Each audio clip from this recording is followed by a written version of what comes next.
Donc voilà, je n'ai pas changé de nom. Je m'appelle toujours Liliane Hierro et je travaille toujours avec Généatique depuis près de 20 ans.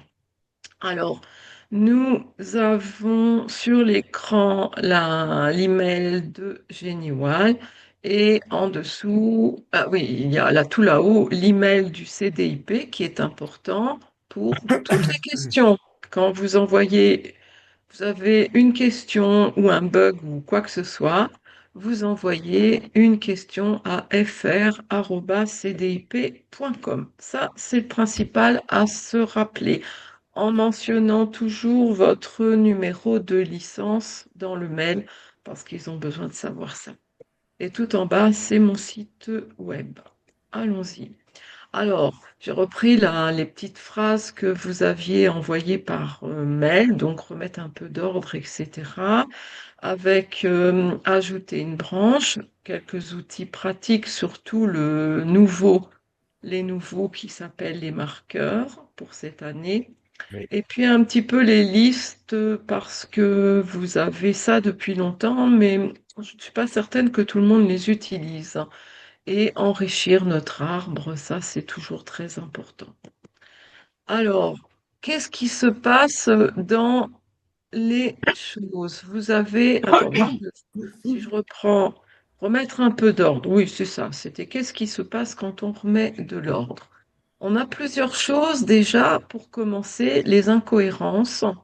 Ça, c'est quand on s'est trompé dans l'encodage d'une date. Admettons, là, le logiciel, il sait calculer que il peut pas être marié après sa date de décès. Admettons, hein, des choses de ce type. Donc, les incohérences, on va les trouver comment? Dans le menu rechercher, tout en haut, le 1, 2, 3, 4, quatrième menu. On clique sur recherche des données incohérentes dans les fiches. Alors, de temps en temps, il faut quand même faire ça, hein, je trouve. Parce que moi-même, j'en fais des bêtises, hein, et j'en trouve des incohérences dans mes... Ça, c'est mon dossier de généalogie avec ma famille en Normandie.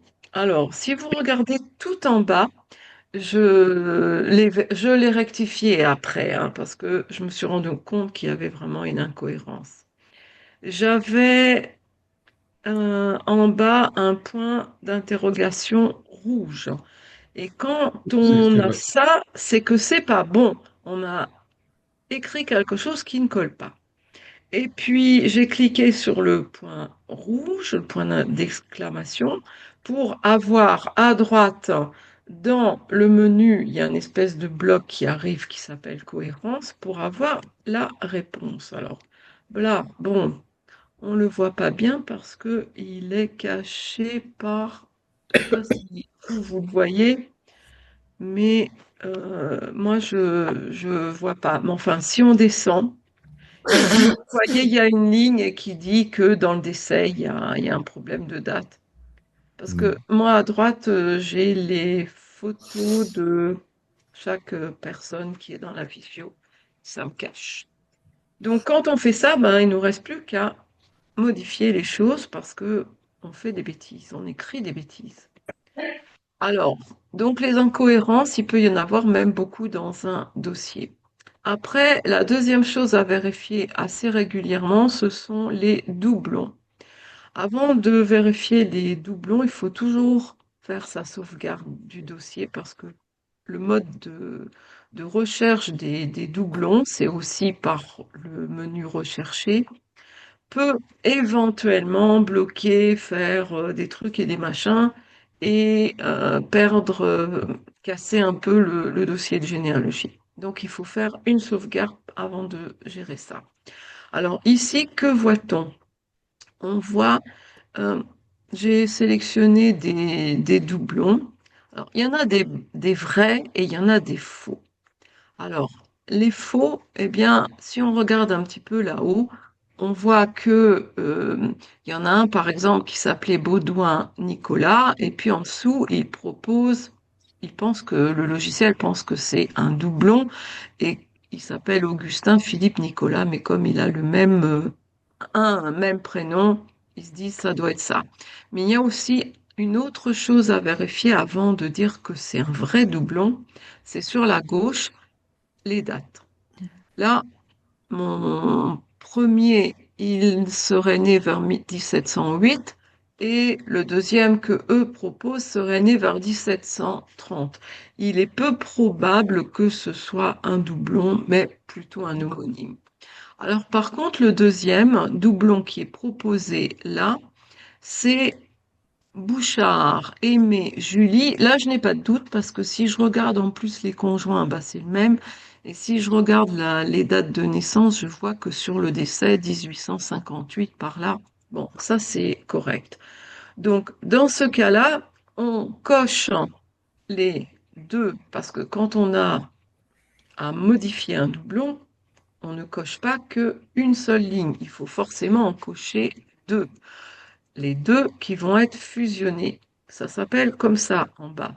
Alors, il y a d'abord, si on n'est pas sûr, si on n'est pas certain, simuler la fusion.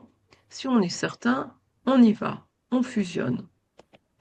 Alors, une fois qu'on a fusionné, bon, bah, ça disparaît.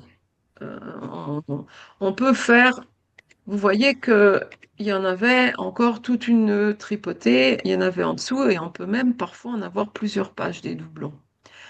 Je n'ai pas fini avec ça, c'est que les doublons, ils arrivent pas par hasard. Ils arrivent parce que on a encodé une branche pendant, je sais pas, il y a 5 ans, quelque chose comme ça, admettons. Voilà, on a déjà oublié le nom, le prénom. Bah, oui, c'est logique, hein, s'il y a plusieurs années. Et là, on va ajouter quelque chose qu'on a trouvé dans une autre branche. Eh bien, on suit la logique comme d'habitude.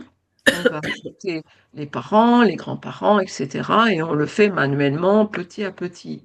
Sauf que on ne se rend pas compte que cette personne-là, elle existe déjà. Alors, le logiciel, normalement, nous le propose.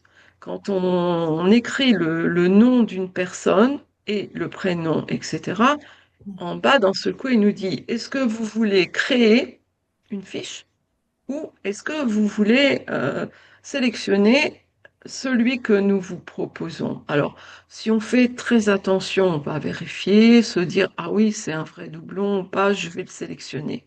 Ça évitera d'avoir deux fiches pour la même personne.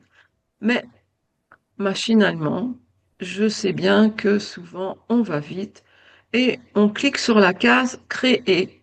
Bah, oui, parce que ça nous semble logique au premier abord de créer plutôt que de commencer à chipoter et à chercher.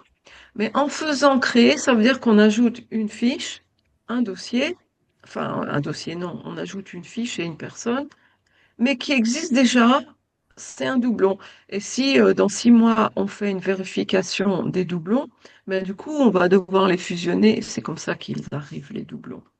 Ils ne peuvent pas arriver autrement, c'est qu'on les a créés, tout simplement. Je peux Donc, vous interrompre? oui, Quand il y a un doublon, quand on fait un doublon sans s'en rendre compte, sur son arbre, on a les deux personnes qui arrivent aussi, qu'on on les voit ou pas? eh bien, justement, c'est ce que j'explique. On ne s'en rend pas toujours compte. Donc ça ne se Parce que voit pas dans quand l'arbre. on crée une personne, le logiciel, il est capable et il le fait. Tout en bas, il propose, est-ce que vous voulez créer une fiche? Mais à côté, il propose aussi une autre case qui s'appelle sélectionner quelqu'un. Et donc, si on crée la fiche, eh bien, on a deux personnes qui sont identiques. Mais si on fait un tout petit peu attention sur la case de gauche, qui s'appelle sélectionner, et qu'on clique dessus, là, il va nous proposer quelqu'un qui éventuellement sera la même personne. Donc, ça veut dire qu'on doit prendre le temps de vérifier ça et se dire, ah oui, je ne vais pas créer, je vais sélectionner et je vais prendre la ligne qu'on me propose parce que c'est bien celui-là. Donc, on le voit normalement. Le logiciel ne peut pas se tromper. C'est encodé, dedans, il y a une fiche, on le voit. Alors, parfois, il ne le sait pas, le logiciel, parce qu'on peut avoir un doublon avec quelqu'un, comme j'ai dit tantôt, il a été créé il y a 5 ans ou même 10 ans. Et on ne connaissait pas à cette période tous ses prénoms. Et on ne connaissait pas non plus sa date précise de naissance. On avait peut-être une idée, l'année ou environ. Donc on avait plus ou moins le nom, le prénom, une case et puis des pas de données quoi. Souvent on encode comme ça, on a les parents, donc on met, mais on n'en sait pas plus. Et puis plusieurs années après, on arrive sur quelqu'un et là on a les données. On va encoder naissance, décès, etc. Et puis au final, bah, c'est la même personne que la case vide qu'on avait encodée il y a 5 ans. Donc là, on est en train de créer un doublon, mais sans vraiment le savoir. Parce que on va le savoir uniquement si on vérifie les conjoints, si on vérifie les enfants et des choses comme ça. Donc les doublons, c'est quand même un peu de travail sur le moment. Mais normalement, le logiciel, s'il a les infos correspondantes, il nous le propose. Il nous propose l'autre personne. Bon, les doublons, je fais pas des vérifications tous les jours, hein. Je fais ça peut-être tous les 3 ou 4 mois, hein, pas plus. Alors, quelque chose de compliqué, on va dire, un petit peu, c'est ajouter une branche d'arbre. Ça vous arrive de recevoir d'un cousin, où il vous dit ah bah tiens, moi j'ai travaillé sur mes parents, enfin, ou ma tante, ou je sais pas, ma marraine, mais on peut le joindre, ou un témoin, et on peut le joindre à ton arbre. Je t'envoie le jet de com avec juste la branche qui a été extraite. La personne n'envoie pas le jet de com complet. La personne envoie juste un morceau, on va dire. Et ce morceau, on souhaite l'ajouter. Donc, qu'est-ce qui se passe? Il se passe qu'en fait, on a deux dossiers de généalogie. On a, admettons, notre dossier de généalogie et à côté, on a un jet de com. Donc, pour pouvoir l'ajouter, le jet de com, il faut le transformer en dossier de généalogie. Donc, on va l'importer, on va lui créer un dossier de généalogie, comme on fait avec un jet de com qui débarque. On en aura deux, du coup, on aura notre gros dossier avec 3000 personnes, et puis on aura un petit dossier là à côté avec peut-être 30 personnes. Et comment on va faire ça? On ouvre le gros, celui de base, hein, et c'est là-dedans qu'on veut mettre du plus. Et là-dedans, on va ajouter, en partant du menu utilitaire, ça s'appelle une fiche, fiche de personne, et à droite, vous choisissez la petite ligne, ajouter toutes les fiches. Alors, toutes les fiches, ça veut dire qu'on ajoute toutes les personnes qui sont dans le petit dossier. Alors, qu'est-ce qui va se passer? Dans la majorité des cas, il y a un lien quelque part. Si c'est un cousin, il va y avoir du coup un doublon. Il y aura deux fois la même personne ou même un couple qui vont être identiques.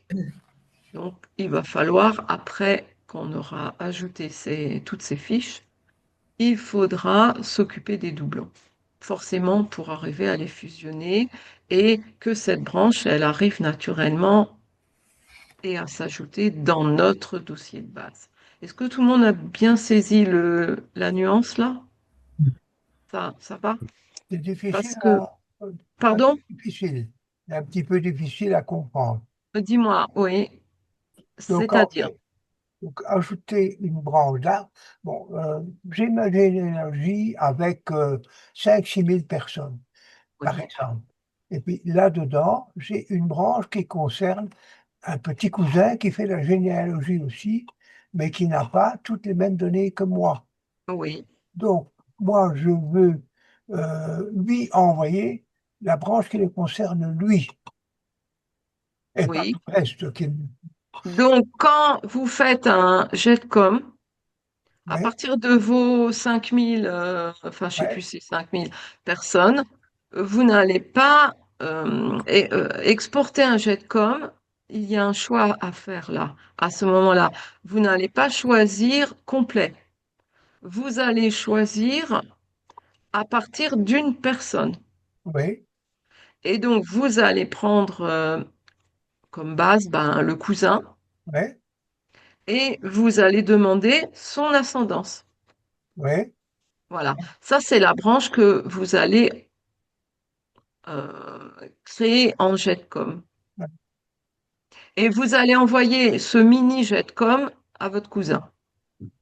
C'était, Ou le c'était, sens inverse, c'est pareil. c'est un petit peu comme si on faisait un arbre ascendant, c'est le même genre de choses, quoi. C'est de l'ascendance, oui, parce que si vous demandez complet, ça prend les 5000, hein. Oui, bon, non, c'est pas possible. Donc, il faut vraiment se positionner sur une fiche, sur la personne concernée Oui, et demander d'exporter un jetcom sur son ascendance uniquement. oui, oui, ok, compris. Et là, on aura un doublon, puisque le cousin, il va apparaître, alors pas chez vous, puisque là, vous êtes en train de m'expliquer quelque chose qui est dans l'autre sens, mais lui, le cousin, quand il va recevoir ce mini jetcom, Oui, et qu'il va l'ajouter, ça va être un deuxième dossier de généalogie, il va l'ajouter en fiche dedans, bien lui, il aura le doublon, parce que oui, son nom, il apparaît. Il y aura deux fiches, il faudra qu'il fasse le doublon oui, oui, oui, pour pouvoir lier ça, le fusionner. oui. C'est bon maintenant? Oui, ça va, ok, merci. Voilà, voilà. N'oubliez pas que il y a toujours un guide essentiel, le guide papier, dans lequel vous pouvez vraiment prendre le temps de lire les pages sur toutes ces petites choses qui sont bien, bien expliquées dedans. Alors, là, on va rentrer dans une nouveauté, les marqueurs. Ah, ça m'intéresse. C'est vraiment, oui, Yves, tu m'as dit, la nouveauté de 2026. Alors, déjà, où est-ce qu'on trouve ça? Alors, ça se passe en deux temps. Avant de poser un marqueur sur une fiche hein, pour une personne, il faut déjà pouvoir les gérer et savoir ce qu'on veut comme marqueur. Parce que les marqueurs de base, il n'y en a pas beaucoup. Il n'y en a que deux qui sont dedans le logiciel en libellé. Alors, on les trouve, cette page que vous voyez à l'écran, vous allez la trouver dans le menu pardon, à partir du menu Préférences, vous descendez et vous avez une ligne qui s'appelle Gestion des marqueurs et Création des marqueurs. Jusqu'à là, ça va. Cette page apparaît. Là, on ne sait pas trop quoi faire. Alors, vous regardez à gauche. Moi, j'en ai créé un à gauche. J'ai créé qu'est-ce que j'ai créé? Ah oui, c'est celui que j'ai mis en bleu. Je l'ai créé compléter info. C'est le libellé que je lui ai donné. Mais quand j'ai ouvert cette page blanche, il n'y en avait que deux. Il y avait un marqueur qui était proposé, qui s'appelait à compléter, et il y en avait un autre qui s'appelait personne favorite. Alors, ici, on est donc la première chose à faire, c'est on crée un marqueur. Donc j'ai cliqué en bas ajouter hein, pour ajouter cette ligne-là. J'ai d'abord créé un. Donc j'ai cliqué sur ajouter, j'ai mis le libellé, on peut ajouter une légende. Alors c'est quoi la légende? C'est peut-être pour personnaliser le type d'info, parce que le libellé il doit être court. Vous voyez, c'est pas très large, hein, donc on n'a pas beaucoup de place. Par contre, la légende, bah, vous pouvez un petit peu dire plus une phrase ou quelque chose pour savoir quel type d'info vous voulez mettre. Si vous voulez des marqueurs vraiment individuels comme ça, manuels. Alors ici, dans la case symbole, bah, c'est tout simplement ça. Il y en a 150 des symboles quand on déroule là. Donc, vous avez des points d'interrogation, vous avez des carrés, des losanges, tout ce que vous voulez, vous allez voir. Et puis, vous pouvez aussi avoir toute la palette de couleurs et à chaque symbole, ajouter, enfin, le voir dans une couleur différente. Là, on voit que par défaut, il était en orange. Ici, celui qui est arrivé dans le logiciel, il était en orange. Alors, quand on est là sur cette page blanche, on se dit, et maintenant, je fais quoi? Parce que sur le coup, ben moi, ça m'est arrivé. Je me suis dit, oui, c'est bien, mais maintenant, je fais comment? Parce que moi, je voudrais mettre ça sur ma fiche, hein, et continuer à avoir plus d'infos pour la personne. Parce que là, j'étais bien embêtée. Donc, d'office, on arrive sur manuel. Ici, il suffit de cliquer. Mais moi, j'ai cherché 5 minutes, hein, je peux vous dire, hein. Je crois que là, il manque juste une mini information peut-être dans le logiciel pour dire. Il faut cliquer sur à côté du carré orange là pour passer en automatique, hein, pour avoir les deux modes. On a un mode manuel et un mode automatique. Donc vous voyez, j'ai cliqué dessus, il passe à droite là. Et maintenant, je suis en mode automatique. Alors, il n'est toujours pas créé, hein, le truc, hein, c'est pas fini. Ça, c'est la gestion. Vous pouvez créer plusieurs libellés, à chaque fois faire ajouter, ajouter, ajouter, en créer 10, 20, 30, autant que vous voulez. Bon, du moment que vous vous y retrouvez, c'est le principal. Moi, pour le truc, j'en ai juste créé un. Et vous voyez les couleurs que j'avais changées. J'ai pris un carré et j'ai mis du vert. Alors, quand vous passez au mode automatique, vous avez des conditions. Alors, j'ai pas mis toute la généalogie. Bon, c'était pas l'idée. L'idée, c'était plutôt de passer à un choix d'une personne et de le poser sur cette personne. Mais je l'ai pas fait comme ça, je l'ai mis en automatique pour que quand je vais poser un marqueur sur une fiche, sur une case, que ici, ça veut dire que il manque des infos. Voilà, c'est un marqueur généraliste, on va dire, où j'ai pas précisé de nom sur le mode gestion, parce que on n'est que dans le mode gestion là, on n'est pas encore sur les fiches. D'accord? Vous avez fait une bêtise? Je peux poser une question. Oui, allez-y. Quel est le but du marqueur? Eh bien, quel est le but? C'est je continue et vous allez comprendre le but. D'accord. Donc, choisir la sélection.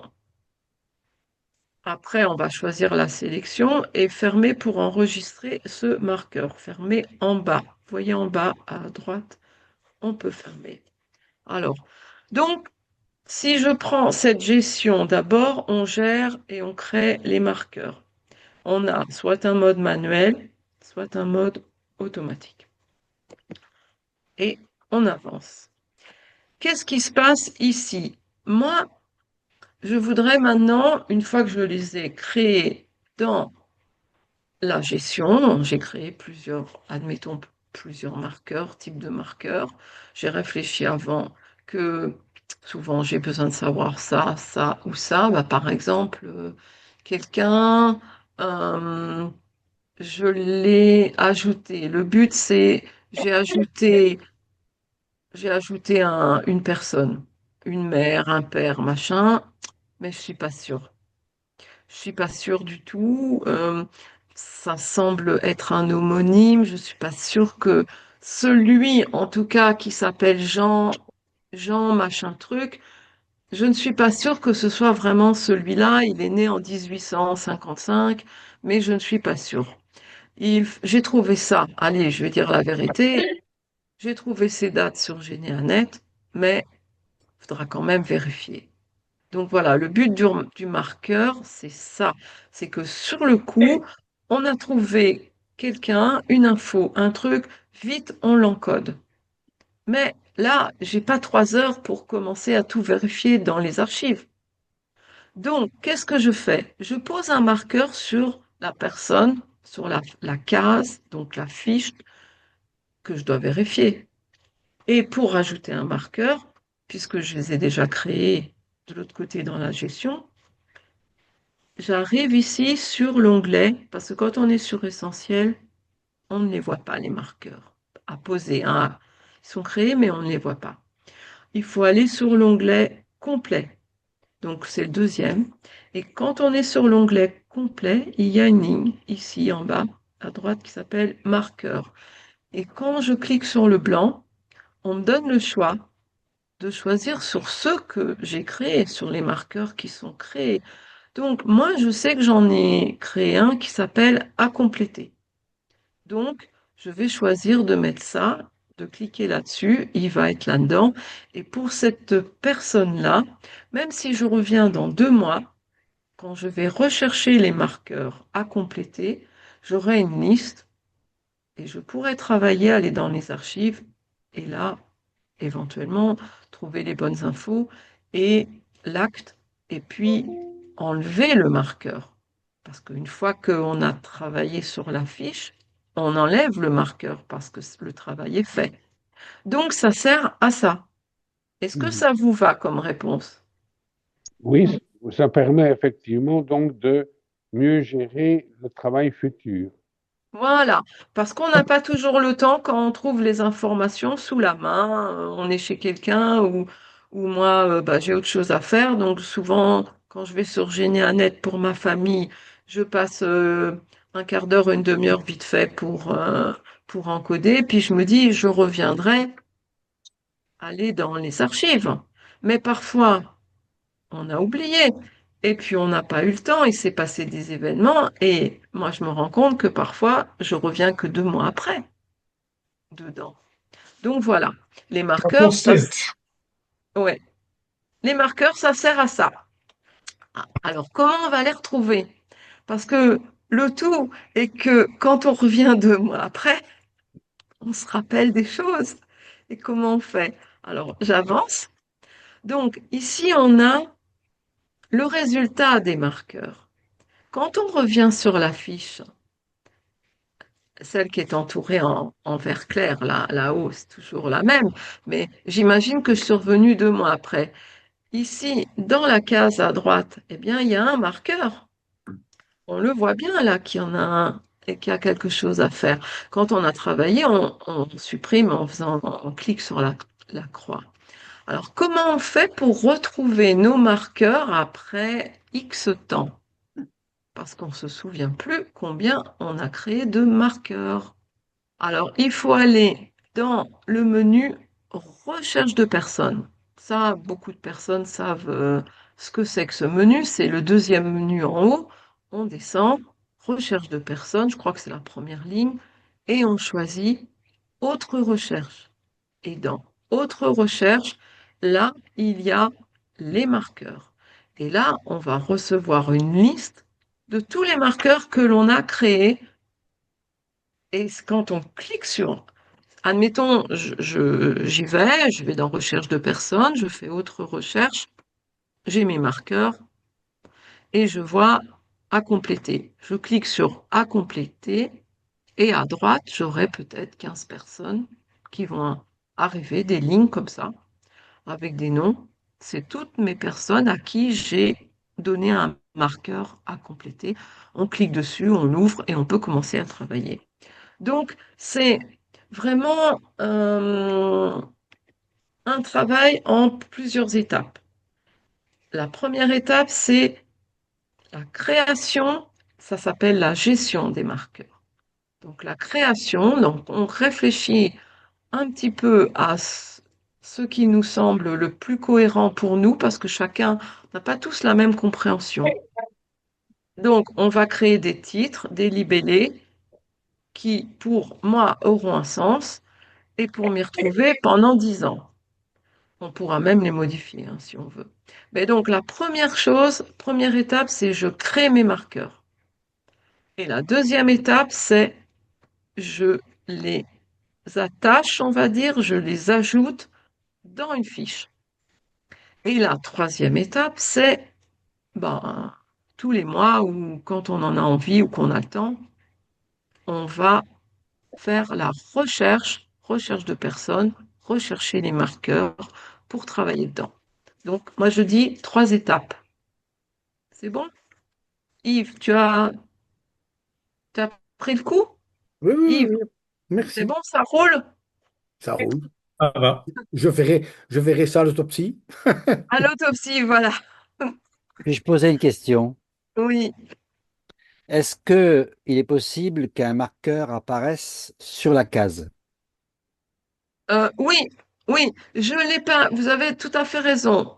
Alors, je l'ai pas mis parce, enfin, je l'ai pas mis. Non, c'est sur l'arbre que j'ai choisi parce qu'en fait, il y a environ 250 modèles d'arbres et chaque année, quand le logiciel, le nouveau s'installe, il reprend mon arbre, admettons depuis 10 ans ou 15 ans, il reprend mon modèle d'arbre. Et sur mon modèle d'arbre, il n'y avait pas les marqueurs dans le temps.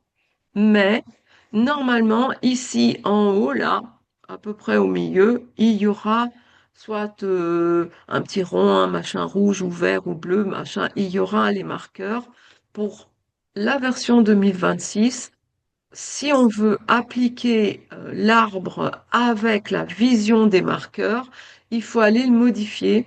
Il faut aller dans le menu arbre, descendre, c'est arbre 2026, modèle 2026 qu'il faut prendre comme modèle d'arbre. Et quand on choisit ce modèle d'arbre, alors on les voit apparaître. Mais c'est vrai que quand j'ai préparé le PowerPoint, sur le coup, j'ai pas réfléchi qu'on les voyait pas parce que j'aurais dû peut-être modifier le modèle d'arbre. Mais avec un modèle d'arbre 2026, on les voit. Moi, mon modèle d'arbre, il date de pas mal d'années. Et Merci. voilà, et je ne voulais pas le changer. Donc, enfin, sur le coup, il m'allait très bien mon modèle d'arbre, moi. Je préférais les retrouver avec le mode recherche. Comme j'ai dit, on recherche et puis tiens, les marqueurs et je vois les lignes et comme ça, voilà. Il y a les deux méthodes, hein, on les voit dessus ou pas.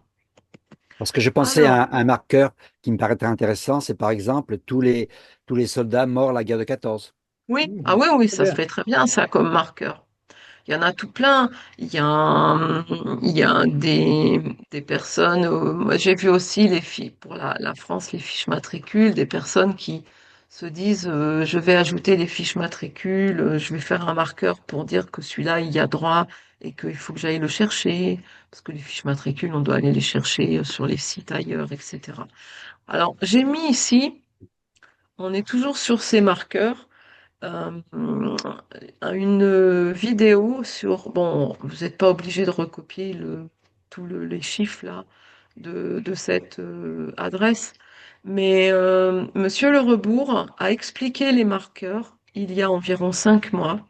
C'est sur YouTube. J'ai encore regardé ce matin la vidéo, elle y est.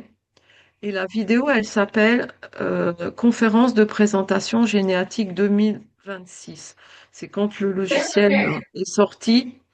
Et dedans, vers peut-être après un quart d'heure, 20 minutes de son discours et de sa présentation, on arrive sur la présentation des marqueurs.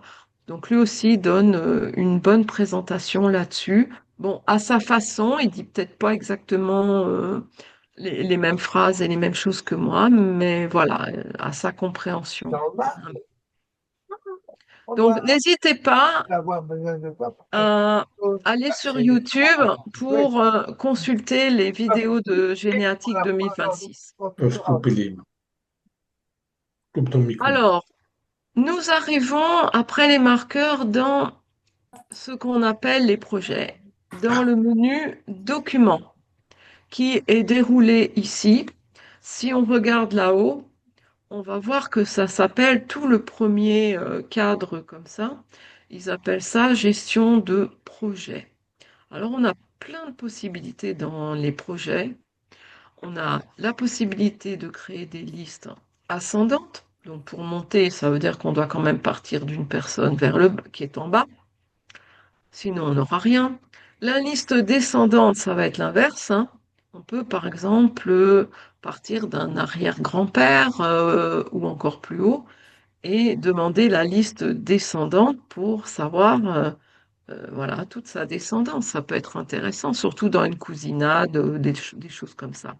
Des fiches familiales, on peut faire tout un tas de choses. Alors, des fiches de famille, vous allez voir, des recueils, bon, bah, ça, c'est un livre, hein. On peut ajouter des arbres, des trucs, des machins, monographie complète. C'est sous forme de livre. Si on a envie d'imprimer, d'offrir ça, on aura tout ça. Donc, liste dans projet. Ascendante. Ça se présente comme ça quand on clique dessus. Dans liste ascendante, on arrive ici, là-dessus, avec 3 onglets, paramétrage, aperçu, document. Alors, qu'est-ce qu'on a dans le paramétrage? Bon, ça, c'est par défaut ce qui est arrivé ici. Donc, on voit un petit bout. C'est pas du complet, hein. Et moi, c'est la version que j'aime bien, que j'envoie aux personnes quand je crée des listes. Et c'est le mode simple, mais on peut demander un mode avancé avec tout un tas de choses en plus. Alors, une fois qu'on est là, bon, on a envie de l'enregistrer, notre liste. Donc, on descend, on va faire générer le document pour l'avoir. Et quand on fait générer le document, on peut l'enregistrer en texte. Donc, voilà, on reçoit ça. Là, il est génial. Ah non, ça c'est une descendante, mais c'est pareil, c'est le même principe. C'est le même principe. On génère le document, donc soit ascendante. Je vais le mettre ici parce que je n'ai pas de connexion Internet stable dans mon niveau. Oui. Donc soit une liste ascendante ou ascendante ou descendante. Le tout est de générer le document et de le recevoir en texte et de l'enregistrer. Donc, on peut l'enregistrer en fichier TXT. En général, c'est comme ça. Et puis, après, si on veut, ou en PDF ou quoi, voilà, on peut l'enregistrer sous différentes formes. Mais ça, c'est très, très pratique. On voit bien la liste descendante avec à chaque fois une colonne. C'est une génération. Et là, on a 2 générations pour la descendance, etc. Donc, on voit bien, ça passe une génération comme ça à chaque fois. C'est quand même très pratique de transférer ça à ses cousins et à tout le monde, plutôt que de faire des arbres, c'est lourd. Moi, je transfère des choses de ce type-là. C'est plus simple. Enfin, pour moi, je trouve. Ça se fait très vite. Fiche familiale. Alors, c'est toujours dans les projets, donc dans les documents. La fiche familiale, toujours pareil, je ne vous explique pas tous les onglets. Mais on a la mise en page, on a des critères, on a le choix d'une fiche familiale rédigée ou pas. Moi, j'ai pris par défaut avec un cadre, on met les couleurs, voilà. On a plein de possibilités dans cette fiche familiale. Vous voyez également que quand on crée une fiche familiale, si dans les médias, on a joint un acte, une photo ou plusieurs photos, ça va sortir ici dans la fiche familiale. Donc la fiche familiale, en partant d'une personne, elle peut faire plusieurs pages. Et on peut aussi l'agrémenter avec un joli cadre structuré, on peut ajouter des citations, on peut mettre tout ce qu'on veut. Et on enregistre bien sûr ce document, donc générer le document, toujours ne pas oublier de l'enregistrer, ça arrive toujours dans un fichier texte. Et après, on peut le modifier. Alors, les médias. Les médias, on est ici dans le 3e onglet. Alors, les onglets, je ne sais pas si vous avez tous l'habitude, mais essentiel, c'est un petit raccourci, il n'y a pas toutes les lignes. Complet, normalement, on voit tous les événements qui existent. Mais les médias, là, le 3e, on arrive sur plein de sortes de médias. Donc, on peut avoir des photos, des actes, On peut avoir des images JPEG ou autres. On peut avoir des PDF, surtout dans le dernier onglet qui s'appelle, enfin, le dernier média qui s'appelle autres médias. Alors, j'ai pris ici ma grand-tante qui est décédée, elle avait 101 ans. Donc, pour avoir cette photo, je l'ai pris parce que j'ai mis la photo exprès dans les médias et je vais vous montrer comment. Parce que vous avez souvent envie de voir la photo en bas à gauche de la personne. Je ne l'ai pas dans les arbres. Je l'ai pas mis là, mais en tout cas en bas déjà. Comment on fait? Pour la photo, il faut la définir par défaut. Ça veut dire que ici, on est sur le troisième onglet, sur 1, 2, 3, qui s'appelle Média. On reçoit toute cette ligne-là. Mais la toute première image que l'on voit s'appelle Photo et portrait. Donc, j'ai tout simplement cliqué sur Photo et portrait. Je suis allée chercher dans l'ordinateur la photo de ma grand-tante et elle s'est logée ici à droite de cette partie-là. Ça, c'était la première étape à faire. La photo, vous voyez qu'elle porte un nom en bas. Moi, je l'ai appelée simplement Madeleine. Et elle s'est logée dans le dossier images de Généatique.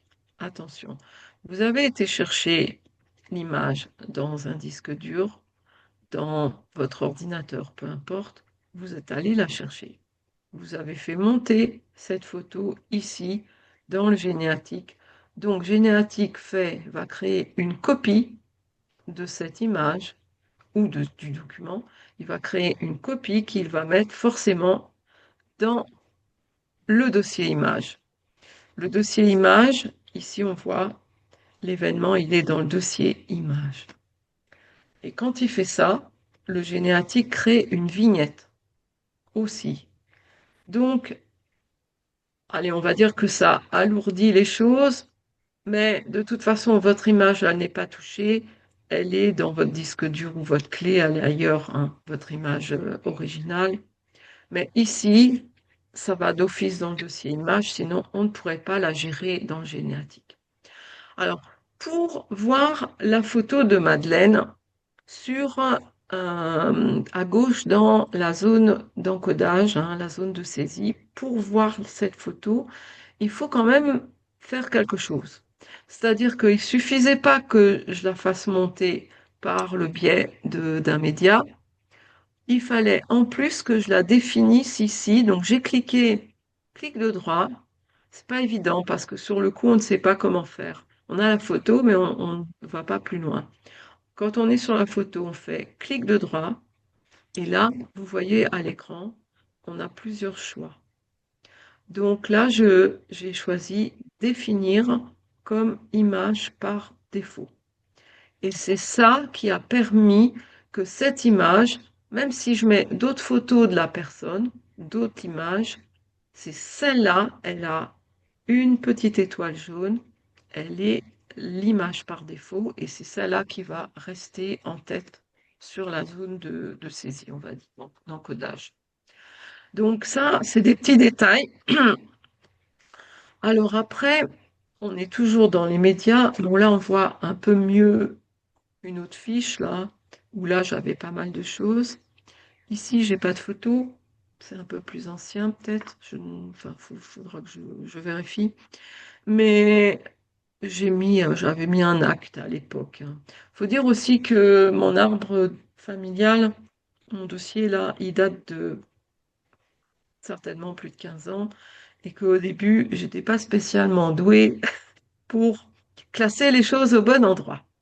Donc, normalement, ici, on doit mettre que des photos. Mais là, bon, il se trouve qu'il y a un acte. Il faudra que je le vire et que je le fasse rentrer dans les cases qui sont vers la droite.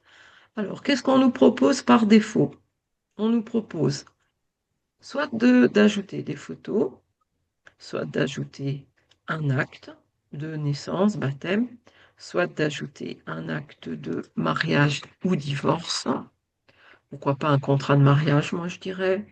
Ça peut rentrer aussi dans le truc, dans la même logique.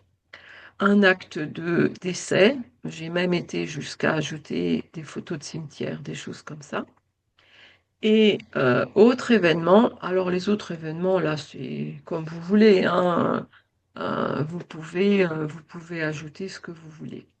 Ben, l'idée ici, c'est d'arriver à les classer un peu, au lieu d'avoir un fourre-tout où avant, on mettait tout dedans. Alors, qu'est-ce que j'ai ajouté? Là, j'ai ajouté un acte. Quand on ajoute un acte, on fait comme tout à l'heure. On clique ici sur par exemple, là, c'est sur l'image naissance. On clique dessus. On va chercher dans notre disque externe, on va chercher l'acte, ou on va le chercher sur Internet, on est peut-être en direct et on va le chercher, et on veut tout simplement l'ajouter, le joindre, moi j'appelle ça le joindre à notre fiche, à notre personne, parce que ça le concerne.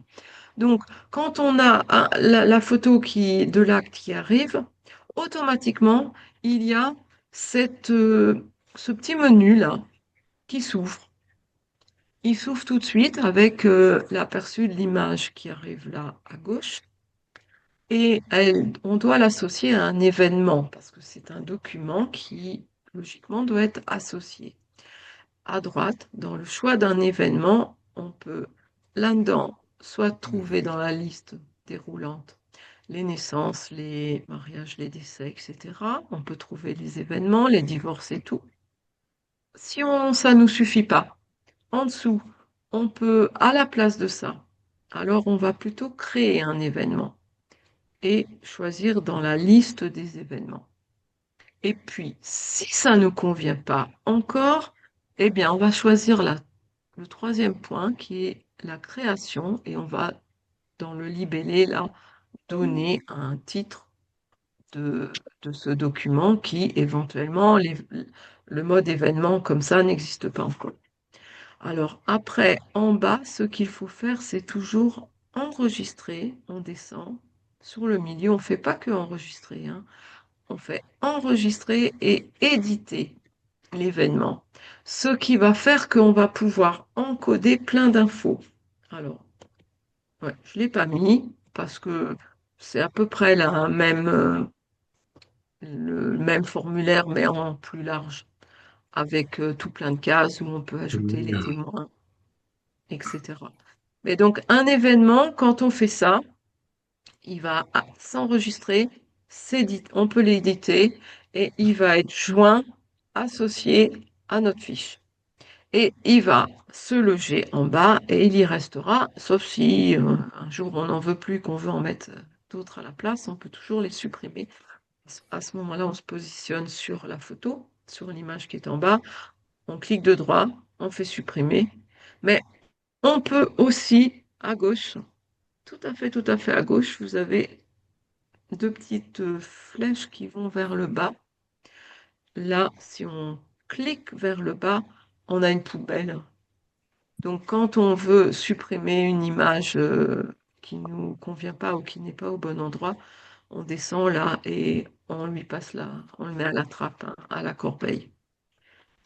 Donc ça, c'est pour les événements. Donc dans les médias, on peut ajouter presque tous les médias qu'on veut. On peut en avoir beaucoup, hein. Je ne sais pas combien, mais on peut en avoir beaucoup. Guide essentiel, oui, ça j'en ai parlé.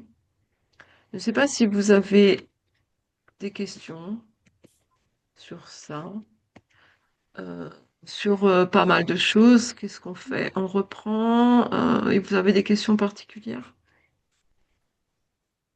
Dites-moi tout. Et Vous ça, utilisez tout ça?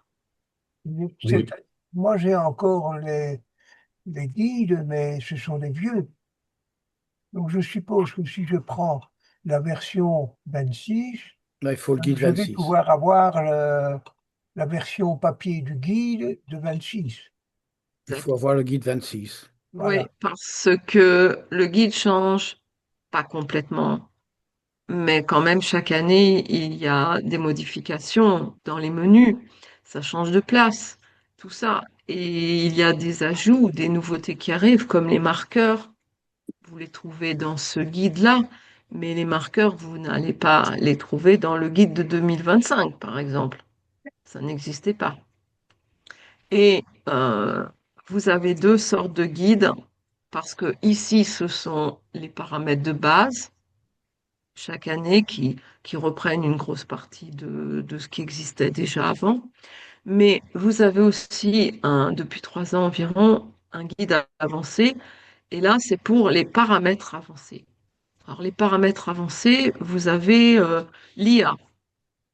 Il n'y a rien à faire, l'IA, elle est considérée comme un paramètre avancé.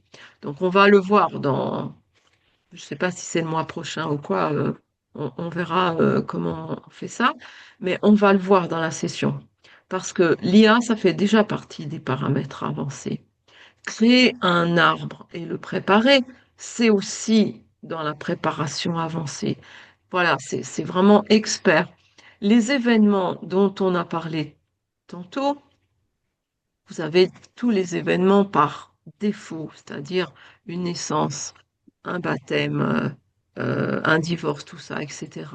Vous avez des événements par défaut, mais il n'y en a pas tous les événements de notre vie ou que l'on a envie d'avoir dans son dossier ne sont pas créés par défaut. Donc, ça aussi, vous pouvez apprendre à créer des événements qui vont vous convenir. Ça, c'est dans les paramètres avancés. Tout ça, souvent quand vous êtes dans la notion de paramètres, dans une page, si vous regardez un petit peu en bas, dans le logiciel, à droite, vous avez une flèche qui vous dit avancer, paramètres avancés. Quand vous allez plus loin, ben voilà, on peut considérer que c'est le deuxième livre. Il y a un premier livre et il y a un deuxième livre. Les deux se complètent et n'ont pas du tout les mêmes sujets dedans. Donc, évidemment, il vaudrait mieux avoir les deux. Ce serait quand même plus facile. Sauf si la majorité des personnes se contentent du premier livre, le guide de base. Parce qu'ils n'ont pas du tout envie ni d'imprimer un arbre, ni de commencer avec l'IA parce qu'ils n'en ont pas besoin. Et ni de créer des choses comme ça, des événements et tout ce qu'on veut, voilà, ou de faire des livres de famille, enfin de bien avancer, hein. Il y en a beaucoup qui n'utilisent que 5 ou 10% du logiciel et pas tout le reste. Donc c'est à vous de voir comment vous allez gérer la chose. Mais quand on change de version, je conseille au minimum de posséder le guide blanc, le premier. Ça, c'est le minimum. Alors, ça, c'est pour ceux qui préfèrent l'avoir en guide papier et le lire tranquillement devant, voilà, sur son bureau. Ça, c'est moi. Je préfère le papier. C'est plus facile. Mais dans n'importe quel cas, vous êtes dans le logiciel, vous regardez en haut dans les menus tout à fait à droite et vous avez la possibilité de lire le guide en PDF dans le logiciel. Alors, le PDF, bon, sur l'écran, faut voir, il n'est pas très grand, quoi. Mais, et puis, je trouve pas ça très, très pratique. Mais en tout cas, si vous ne voulez pas acheter le livre, vous avez un PDF gratuit dans le logiciel par le menu en haut à droite. À propos, quelque chose comme ça. Et maintenant, oui, un fichier PDF s'ouvre, voilà. D'autres questions? Oui, moi j'ai une question. C'est à propos des médias. Oui, Sur mon écran, moi je vois uniquement photos et autres événements. Et j'ai vu que Oui. vous aviez une série 5. de catégories différentes des miennes. Vous avez déjà pour commencer quelle version? La dernière. La dernière. Alors, ici à gauche, il y a deux possibilités. Je vous ai montré là en bas, il y a une petite flèche là à gauche. Vous descendez. Vous l'avez sous les Oui, yeux, votre logiciel? Oui. Oui. Descendez la flèche parce que vous avez deux versions à présenter, soit raccourcies avec deux images, je crois, ou soit les cinq. Vous avez deux modes. Où ça, à gauche? Oui, à gauche, en dessous de la palette, là, vous descendez, il y a une petite flèche noire. Non, je vois pas ça. Vous Non. voyez pas ça. Je vais essayer de Non. sortir avec mon logiciel. Alors, cette réunion est enregistrée. Je vais faire exit. Voilà, je sors et je vais. euh, comment je fais pour sortir de là? Voilà, je sors de là, je sors de là. Vous voyez quoi là à l'écran? Zoom. Ah ouais, le truc que j'ai. Non, parce que je vais partager maintenant le logiciel et Oui, oui, très bien. on va le regarder vite fait. S'il veut bien s'ouvrir.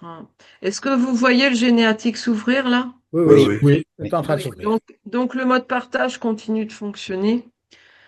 Voilà. Si on prend, oh, je vais en prendre un où il y a moins de personnes, peut-être ça, ici, et qu'on descend dans les médias. Voilà. Donc ça, vous voyez comme ça, il n'y a que deux cases, hein, c'est ça? Oui. Oui. Oui, vous voyez que deux cases. Je vais essayer de l'agrandir, de le passer plus haut. Comme ça. Je remonte encore un petit peu. Oui, voilà.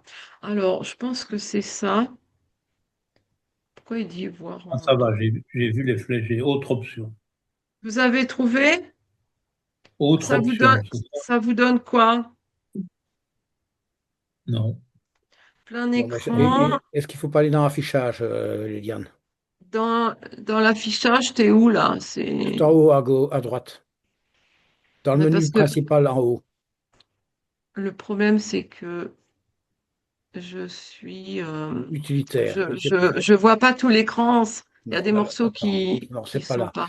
Alors, ça doit être peut-être dans utilitaire. Ouais, parce que c'est vrai que je l'ai Voilà. fait. Mais ça se Gestion des règle médias. Voilà. dans les préférences. Dans préférence. Dans préférence. Dans, Référence préfé- gestion des. dans préférence, euh, bah zut alors, parce que là, je l'ai pas. C'est pas là-dedans. Va dans préférence. Dans préférence, tu le trouves? Oui, voilà. Gestion Paramétrage des de intercalaires. l'écran de saisie, oui. Ah non, Non, les Non. intercalaires, c'est ça. Voilà. Voilà, Oui, c'est ça. oui. Ça fait longtemps que je n'ai pas modifié ce truc, hein. Tu cliques Gestion, là-dessus. gestion des intercalaires, voilà. Et ouais, photo ici. Ah ouais, bah voilà, c'est tout simplement, oui, c'est Deux deux intercalaires ou ou cinq cinq. intercalaires. Voilà. Et si on clique sur 5 et que je ferme et en bas. Du coup, mon dossier, je Oui, retourne ça sur va, j'ai trouvé. médias et j'ai les cinq. Voilà, c'est ça. Donc, on a le choix de modifier à chaque instant entre Oui, oui, deux j'ai ou trouvé. cinq. Et, Oui. et c'est dans préférence, gestion des intercalaires. Ah oui, celui-là, ça fait longtemps que je ne l'avais pas changé. On peut aussi en J- créer des nouveaux. Oui, Merci. Oui. voilà, voilà. D'autres questions? Euh, Ah, Bon, j'ai Généatique 2016 oui, que j'avais sur un CD sur mon ancien ordinateur. oui. J'ai changé d'ordinateur, mais j'ai jamais transféré euh, le Généatique sur le nouvel ordinateur. Donc, Euh, mais comme sur le nouvel ordinateur, je n'ai pas de CD, donc je ne pourrais faire, dire Oui, un mais c'est pas. échange avec. Oui. Oui, je comprends votre problème. Alors, Alors, il faut faire un il y a comme. que deux solutions possibles. Il y a un, vous allez emprunter, je sais pas, soit chez Geniwal, je pense qu'ils en ont. Moi, j'en ai aussi un lecteur de CD qu'on va mettre avec une entrée USB et vous mettez votre CD pour réinstaller dedans. Mais à l'intérieur, il n'y a plus maintenant les lecteurs hein, de CD. Donc, il nous faut C'est ça. il nous faut un lecteur séparé qu'on va ajouter en USB. Donc, je ne sais pas si Bernard, il en a. T'as un lecteur à part ou pas? Qui a un lecteur CD? Moi, je n'en ai pas, hein. Ginois n'en a pas, hein. Moi, j'en ai un. Vous êtes à Charleroi, monsieur? Oui, Oui. Il faudrait demander si quelqu'un a un lecteur CD comme ça qu'on attache. Alors, s'ils n'en ont pas, si personne n'en a, vous pouvez aller dans un magasin d'informatique. Normalement, ils vont pas vous faire payer pour ça parce que il faut juste que vous mettez votre CD dans leur lecteur externe. Ils vont et l'installer qui charge. et puis c'est tout. Vous cliquez 2 fois dessus, vous l'installez dans le nouveau et on n'en parle plus. Donc, Et pour transférer toutes les données qui étaient sur alors, mon ancienne. là, pour l'instant, j'ai parlé que de l'installation du logiciel. Mais n'oublions pas que il est ancien. Et si vous ne trouvez pas de lecteur et que vous êtes coincé comme ça, la deuxième solution, c'est d'acheter la mise à jour 26. Là, dans le nouvel ordinateur, vous n'avez pas besoin comme ça d'installer le 2016. Parce que depuis l'année dernière, ils ont créé quelque chose qui fait que c'est un fichier install que vous allez télécharger, un install setup 2026. Et quand vous allez cliquer dessus pour installer la mise à jour, même si l'ordinateur est tout neuf, qui a jamais eu le logiciel dedans, lui, il va en dessous comme ça, il va aller dans le serveur et il va aller chercher le complément avec tous les fichiers qui manquent en fait pour faire un complet. Et ce qui va faire la différence, c'est que on va vous demander votre numéro de licence de 2026, vous écrivez la licence, ça veut dire que vous avez bien acheté la mise à jour et donc, du coup, vous aurez un logiciel complet dans votre nouvel ordinateur, simplement en achetant une mise à jour 2026. Et de ne plus du tout s'occuper du 2016, qui restera de l'autre côté. Vous pouvez le garder de l'autre côté, hein, vous n'êtes pas obligé de désinstaller pour avoir, c'est pas la même année en plus, donc vous pouvez tout Ouais. à fait l'avoir et l'ouvrir séparément. Et pour Euh, transférer les données d'un à l'autre, alors, les données. après, oui, là, on parlait toujours de installer un logiciel vide, parce que c'est le cas, hein, installer un logiciel vide. Peu importe que vous ayez installé l'ancien ou la nouvelle version 26, il est vide. Dans le nouvel ordinateur, il s'installe toujours vide. Et vous n'avez pas votre dossier ou vos dossiers de généalogie pour ceux qui en ont créé plusieurs. Parce qu'il se trouve dans l'autre ordinateur. Donc, il va falloir récupérer les données et comment récupérer? Il n'y a que 2 possibilités. Soit vous faites un simple jetcom que vous allez importer dans le nouvel ordinateur, hein, après l'installation. Donc, soit un jetcom, soit une sauvegarde que vous allez faire dans l'ancien ordinateur. Vous ouvrez le 2016, vous exportez un jetcom ou vous exporter une sauvegarde. Ça, c'est à vous de choisir. Faut voir. Vous aviez mis des images ou pas? Oui, il y a quelques images. Bon, alors dans ce cas-là, ne pas faire un jet de com en texte, bien prendre un complet avec les images. Ça va arriver sous la forme d'un zip. Et le zip, vous allez l'ouvrir de l'autre côté. C'est une sauvegarde dans ce cas-là, quasiment, c'est ça. Vous allez restaurer, on va vous demander de restaurer. Vous faites monter le zip de l'autre côté, dans le logiciel vide. Et là, vous allez récupérer tout votre dossier de généalogie. Mais il faut le faire par dossier, hein. Si vous n'en avez qu'un, pas de souci. Si vous en avez fait un pour madame, un pour monsieur, un pour le cousin, etc., il faut faire cette manipulation pour chaque dossier quand on change d'ordinateur. Il faut espérer ne pas en avoir 36 000. Parce que chaque dossier, on fait un jet de com ou une sauvegarde et on va l'importer de l'autre côté. Chaque dossier. Pas Mais évident. gardez en tête que le logiciel s'installe toujours vide. Mhm. Tout le temps, tout le temps. Donc, Merci. Voilà. Donc, je ne sais pas quelle est la solution que vous allez trouver. Je demanderai de l'aide certainement à Charleroi. Oui, c'est ça. Si Oui, j'allais te dire, viens, oui, viens à mais l'antenne. c'est ce que Oui, j'allais vous dire parce que, bon, évidemment, personnellement, Bernard va vous aider, mais personnellement, je pense que quand on a un logiciel qui date de 10 ans, très franchement, ça vaut le coup Oui, ça d'acheter vaut la le mise coup. à jour. Parce oui, que le fait d'acheter cette nouvelle mise à jour va vous donner beaucoup plus de possibilités, déjà, des nouveautés. Mais aussi, ça va vous donner le service après-vente. Parce que là, vous l'avez perdu. oui, oui, d'accord. Vous pouvez même pas écrire un CDIP pour demander, poser des questions, parce que directement, là-bas, on va vous répondre, ah, votre licence, ah bah non, on vous répond pas, on répond plus, hein. Après Oui, 2, 3 ans, on répond plus. Donc, on va directement vous proposer l'achat de la mise à jour 26. d'accord, d'accord. Donc, ne leur posez pas la question, la réponse, elle est là. Oui, oui, oui. Voilà. Et puis, moi, je vous conseille d'acheter comme vous voulez la mise à jour. Alors, si vous l'achetez sur le site du CDIP, parce que je vois pas trop comment vous pourriez l'avoir, vous allez dans la boutique en ligne, vous allez bien choisir la mise à jour 2026 pour Windows.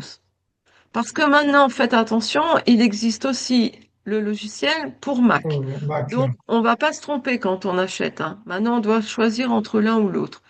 Et avant de faire ça, faites juste un petit tour sur mon site parce que je peux même le partager et vous le montrer. Ce sera encore plus intelligent parce que vous allez commander la mise à jour avec une petite réduction. Oui. Je vais essayer de... Donc, je ferme ça. Je vais faire ici juste... Ah bah oui, il s'est ouvert, mais je l'avais pas vu. Je l'avais pas vu parce qu'il s'est ouvert en minuscule, comme ça. Alors, je vais sur mon site, tout simplement, et je vais vous donner le code tout de suite à vous tous. La boutique ici, logiciel, on descend. Donc là, vous êtes sur Généatique, le code c'est la même pour tout le monde. Alors, je prends le premier, hein, mise à jour, mais si vous achetez un complet, c'est le même code. Et le code, vous allez tous le noter. Il est marqué ici. Voilà. Code promo. Donc, notez-le. 25 65 83 806. Afin de bénéficier de 5% de réduction sur la boutique en ligne du CDIP. Ce code-là, c'est le même pour tous les produits. C'est-à-dire que vous commandez directement au CDIP et vous gagnez 5% sur un logiciel, sur, je sais pas moi, un CD Cassini, sur un guide, sur tout ce que vous commandez au CDIP, vous avez 5% de réduction Mhm. avec ce code. Ça va? Et vous Merci. tracassez, et vous tracassez pas pour moi, parce que de cette manière, ben moi aussi j'ai 5% en tant que vendeuse. Donc je serai quand même rémunérée d'un petit sou.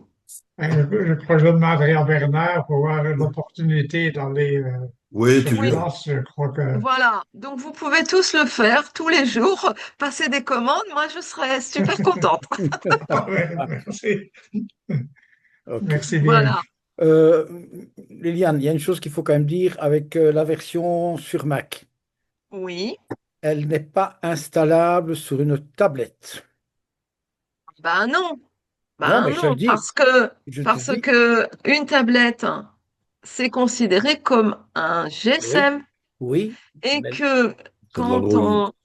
on est sur la tablette, alors du coup, il faut aller sur geneatic.net, c'est-à-dire le site sur lequel on a envoyé notre JetCom, notre arbre familial, et Oui. qu'on peut consulter notre arbre en ligne sur le serveur du CDIP. Et ça s'appelle geneatic.net, le site. Ok, mais je voulais te dire que la version Mac n'est pas installable sur un Mac, un iPad, voilà. Oui, mais ton iPad, c'est quoi?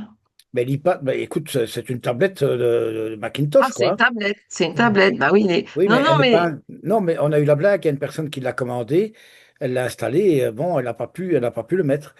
Et j'ai reçu l'avis par après de la part de François qui m'a dit non, actuellement, ce n'est pas faisable. Donc, actuellement, non.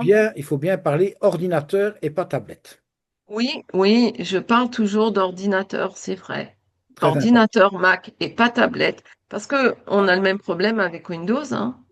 Si on a une tablette Windows, Je ne suis pas sûr. c'est ah Ça ben va bientôt être fini. j'en suis sûre parce que j'ai une tablette Windows et que je suis obligée d'aller voir mon site familial sur geneatic.net. Je Ça ne va pas peux pas encore. installer un logiciel sur ma tablette Windows, c'est pareil. Parfait. Voilà. Bien. Je peux faire une remarque? Oui, Oui. Il semblerait que Geneatic puisse s'installer désormais sous Linux. Ah, bah ça c'est une bonne nouvelle. Euh, vous savez, Monsieur le Rebours, il ne me dit pas tout, hein. non, mais non, mais Liliane, j'ai effectivement vu passer l'histoire de sur la Linux, mais j'y ai pas fait attention. Mais je savais que c'était en cours. Mais moi, je n'ai pas vu passer la pub comme quoi c'était déjà fini la création. J'ai simplement entendu l'autre jour que c'était en cours de création. Mais voilà, c'est tout. Alors, ceci est très intéressant pour les gens qui ont de vieux ordinateurs qui ne peuvent pas passer à Windows 11. Il suffit de virer Windows 11, de mettre à la place Linux et on installe ce qu'on veut après. Ben, bien Ouais. sûr. Très bien. Merci pour l'info. Mais oui, c'est de très bonnes idées, tout ça. Et puis Merci, merci. ça coûte moins cher, je pense. Coûte beaucoup moins cher, Linux prend beaucoup moins de mémoire et on a les mêmes services. Et oui, oui, quand on arrive à être doué, moi, honnêtement, je n'ai jamais touché à ce truc-là, à Linux, hein. Je ne connais pas le fonctionnement. Bah, une fois Mais, qu'il est installé, il n'y a pas de différence par rapport à Microsoft. ah oui, oui, mais après, il nous faut quoi comme autre logiciel? On a Bah, besoin de Word, de trucs, de machin, de... il y a tout gratuit. Il y a tout Tout est gratuit. gratuit. Tout est gratuit sous Linux. Et ça, c'est reconnu, nos fichiers, si j'envoie ça à quelqu'un, ils vont être reconnus chez quelqu'un Ouais, qui ouais, aura Word. ouais, Absolument. ouais, ouais. Oui, Absolument. ok. Il y a Ah, une suite Office qui s'appelle LibreOffice, où il y a le traitement de texte, le tableur, la base de données, le dessin et tout ce qu'on veut c'est gratuitement. intéressant. Merci pour l'info. Oui, merci beaucoup. Ok, ben voilà. Bien. J'espère que je vous ai été utile. J'aurais une question pour l'avenir. Est-ce qu'on pourrait traiter du sujet des divorces? Ben, Traitement des divorces, y compris dans les cases. dans les cases, ben, c'est un événement qu'on ajoute, c'est tout. Oui, mais il faut le placer dans la case. Oui, et on le place. Ben, attends, j'en ai pour 2 secondes à montrer ça. Euh, je suis ici dans. Ouais, il faudrait peut-être que je mette les choses un peu plus petits parce que moi j'ai des grands panneaux là, c'est vraiment très grand. Je vais réduire ça. Voilà. Je réduis tout ça. Et ici, je fais essentiel. Voilà, c'est ça que je voulais. Alors, voilà, je vais faire comme si j'ajoute un divorce. Comment on Oui. ajoute un divorce? On va ici tout simplement à gauche. En bas, j'ai la zone d'encodage, hein. D'accord? La D'accord. zone d'encodage. À gauche, il y a configuration dans la roue, là, hein, il y a une espèce de roue. Configuration de l'écran de saisie. Je clique là. On arrive dans les paramètres avancés déjà, hein. ici. Moi, j'ai ajouté l'événement divorce, mais il n'y était pas. Il n'y était pas, donc je l'enlève. Il retrouve parce que dans la zone de saisie de base, on a moi j'ai ajouté les PACS, j'ai ajouté le contrat de mariage, mais on n'a même pas ça. Si j'enlève contrat de mariage et j'enlève les PACS, normalement on avait, donc je fais OK, ici, voilà. Normalement, dans la zone ici, on n'avait pas tout ça. On avait juste, alors j'ai deux possibilités de montrer ça. Voilà, on avait naissance, décès, union, baptême, inhumation. Voilà, on n'avait pas grand-chose dans cette zone. Et là, on a besoin d'ajouter un divorce. Donc, vous voyez qu'à gauche, on a déjà deux manières de montrer la zone de saisie. Donc, je repars sur la zone 1 et je retourne sur ma petite roue parce que c'est par là qu'on ajoute les événements. Quand on veut ajouter un événement, on va piocher dans les événements qui ont déjà été proposés par le CDIP. Alors, le divorce étant ici, logiquement, on se dit qu'un divorce, ben, c'est après le mariage. Donc, après une union. C'est jamais avant. Donc, on appuie avec le doigt, là, j'appuie pour sélectionner ça, et je fais glisser un petit carré, c'est-à-dire l'événement, que je fais glisser ici à droite, si il veut bien. Voilà, j'ai relâché, je l'ai fait glisser à droite, c'est-à-dire juste ici, dans le blanc, après l'union. Mais un événement, la signature par exemple, j'en ai peut-être pas besoin de ce truc, ou je veux le mettre plus loin. Donc la signature, admettons, je vais la faire glisser Rien du ici, tout. après Sosa.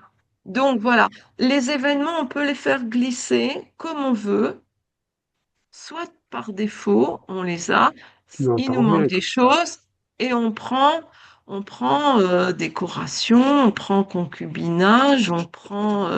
moi, j'avais pris Pax parce que j'ai souvent des dossiers avec des Pax et je fais glisser, voilà, dedans. Après, il faut juste appliquer, hein, n'oubliez pas, vous appliquez et OK. Et quand on retourne dans la zone d'encodage en bas, eh bien, maintenant, on a ici une case qui s'appelle divorce pour pouvoir écrire la date là-dedans et pour pouvoir écrire le lieu du divorce.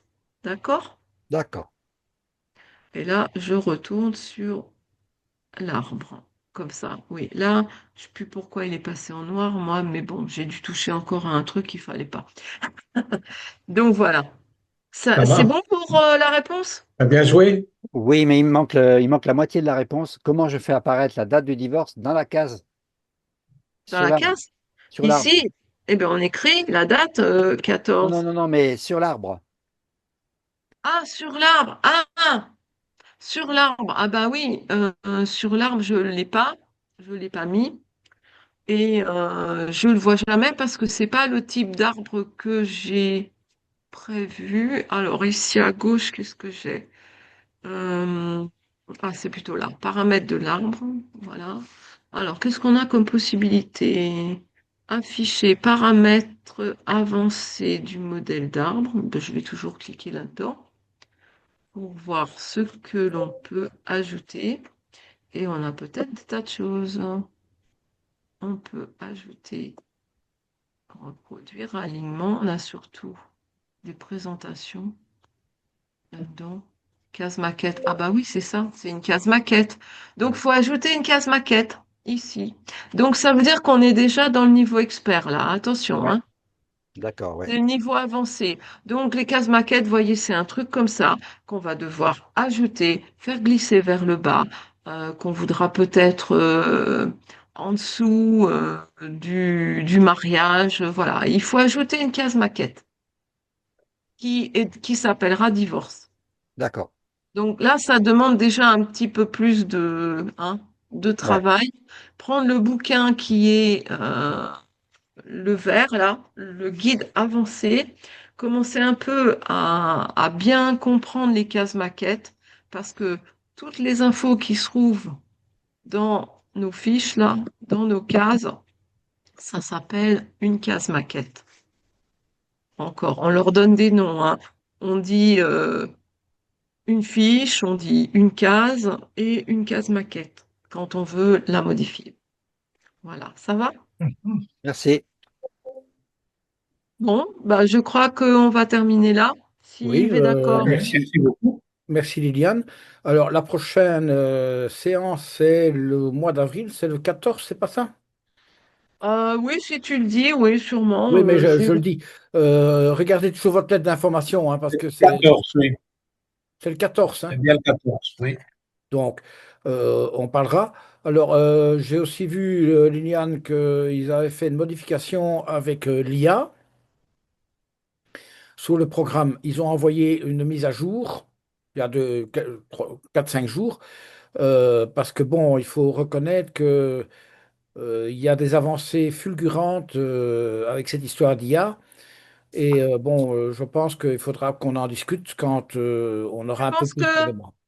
tu penses qu'en avril, on pourrait, j'ai pas encore, on n'a pas encore dit ce dont on va parler, mais tu penses qu'on peut mettre l'IA hein, sur Ouais, on avril, peut hein? mettre l'IA parce que bon, il faut reconnaître quand même qu'il y a des avancées très importantes et tous les jours. Oui, Il ne faudra oui, pas un an pour. Je vous donne un exemple. J'ai un peu regardé Rootstech, le fameux salon des Mormons, oui. et Philae a fait une présentation avec l'IA et ils ont sorti un programme qui s'appelle Scriptia. Alors, vous pouvez y aller, hein, il n'y a pas de problème, hein. C'est vrai qu'ils vont en faire un ou deux, et puis après, ils vont vous demander un prix, hein, ça c'est clair. Mais bon, j'ai mis un acte de 1873 et il a reconnu à pratiquement 90% l'acte. Les deux erreurs qu'il y avait dans l'acte, c'était parce que la page était, si vous voulez, l'acte était dans le pli de la page. Oui. Donc, alors, C'est bon maintenant, hein? il avait confondu, il avait mis Bannetier alors que c'était Chentier. Et le nom, il n'avait pas su le reconnaître parce que il n'a.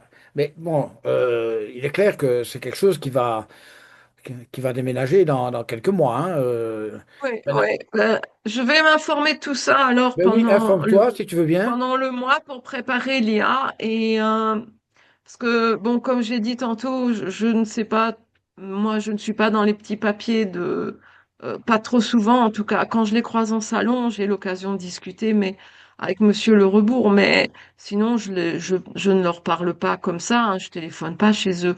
Donc je ne sais pas les avancées, les choses qui sont occupées Mais de écoute, on a reçu une modifier. mise à jour. On a reçu une mise à jour il y a 3 jours, je crois. Voilà. Ça va. Mais je vais regarder tout ça et on va mettre au programme l'IA Par, avec co- d'autres choses. par contre, je vous déconseille Transcript ou Transcribus, je ne sais plus exactement si c'est le C'était bon nom. Transcribus, c'était Oui, non, l'ancien. écoutez, d'abord, c'est un programme qui est fait pour la langue anglaise et les résultats sont décevants.